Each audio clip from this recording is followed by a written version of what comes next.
Congrats on the win, Mike.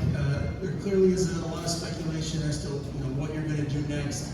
If you had your choice to decide whether or not you will re-sign with Bellator or if you're going to jump ship, go to the UFC, where is your heart at right now? What is it that you're hoping that will happen?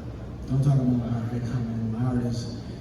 My heart has nothing to do with fighting. My heart is so full. I'm so over the moon, in love with my wife and my son, and I haven't seen him in 12 weeks barely. So obviously the business side of things, we're gonna make the best decision possible. I think there's no doubt that Bellator is the organization that they are because of the blood, sweat, tears, performances, 5 years that I put on here. And it's also for certain that I wouldn't be where I am and who I am without the amazing people of this organization and how well they've taken care of me, the promotion, the bright lights. So, man, my ribs hurt, my feet hurt, my leg hurts. I'm excited to get home and see my family going on the trip, but Bellator is going to be, my phone's on.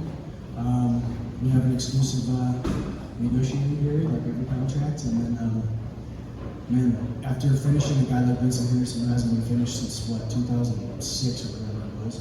It's either 6 years, 2006, whatever the difference is.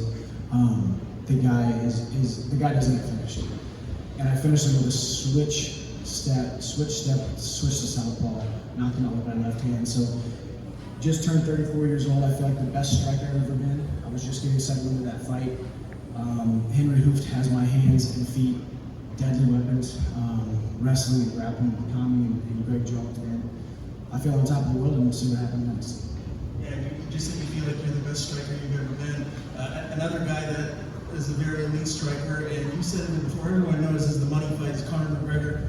Regardless of what happens, I just want to know, if that fight were to come to fruition, how does it end, who wins, and I'm assuming you believe it's yourself, how would you get your hand raised? I do believe it's myself, but the thing about Conor McGregor is I've always loved what he has done with the sport. I've never once hated on him. In the very beginning, I did say that he's not as good as he thinks he is, but he's better than we think he is. And he continued to prove that. I still don't think he's as good as he thinks he is, but that's a testament to his self-belief. If all of us had a little bit more self-belief like Conor McGregor, life would be a little bit differently. We would look at life through a different lens. As far as that fight goes, I finished Conor in under 2, in my opinion. It'd be similar to shades of Diaz 1, wear him down, hit him with hard shots, hard shots, take every single one of his shots. He's got that sneaky and strong and thick and hard left hand that he throws, and it's straight. You avoid that, wear him down a little bit, make him see Jesus, to put him out. Congratulations on the win. So I gotta know, what are you gonna be doing in between now and when you decide where you go next? I'll tell you what, I'm gonna go spend some time with my team here tonight, and then and tomorrow morning I'll hop on a plane to go see my family. We're gonna take a nice little trip, coincidentally, to Arizona, right in Benson Henderson's backyard. Gonna spend about 11 or 12 days there.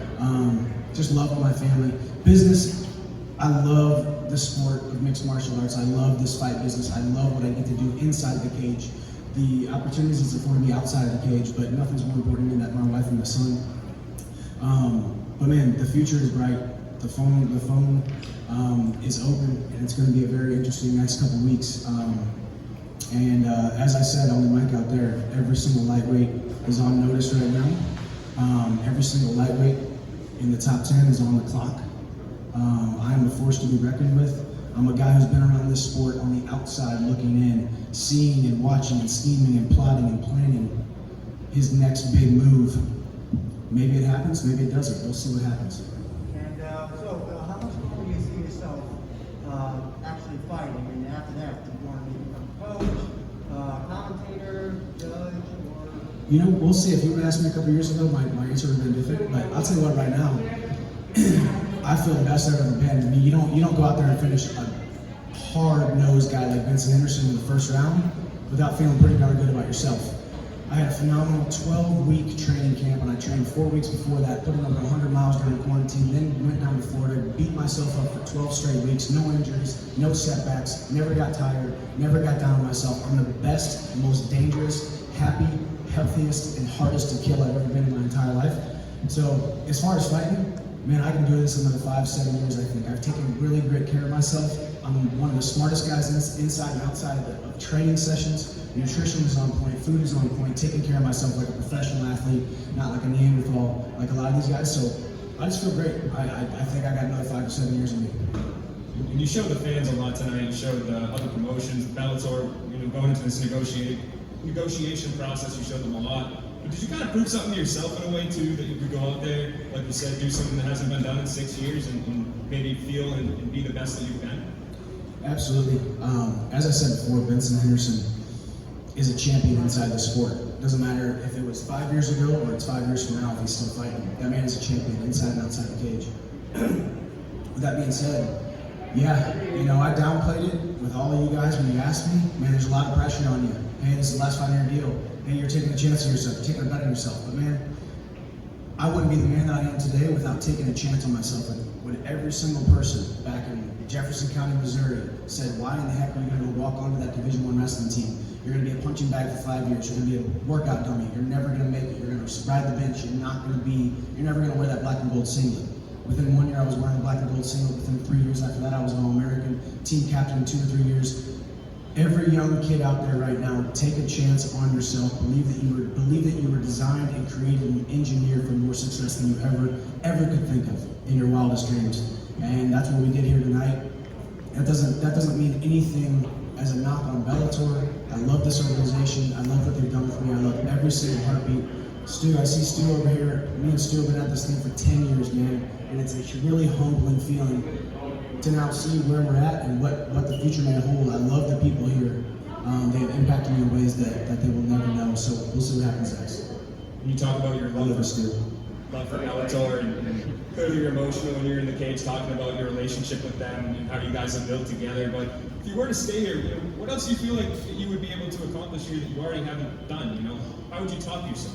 No, I appreciate the sentiment, but I also, coming from your shoes and then thinking about in my shoes, this sport is not about necessarily opponents or promotions or what this sport is a constant metaphor for life, and stepping out there and painting a beautiful masterpiece in front of millions of people on TV and showing you, everyone that you know and everyone that's watching, that the human condition, the human spirit was created for more than we give it credit for. And I don't care if I go out there against the number 200 guy in the world or the number 1 guy in the world. It's a test and a contest against myself, trying to outperform my previous self.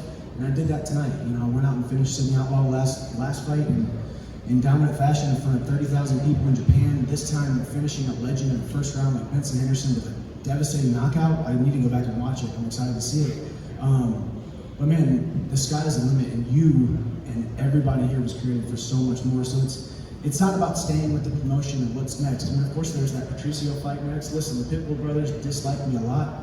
I would love to run it back with Patricio. I think I beat him 9 times out of 10. I already said it. I zigged when I should have zagged, got caught. We all get caught. So we'll see what happens. Appreciate it. Thank you. We'll take a couple questions from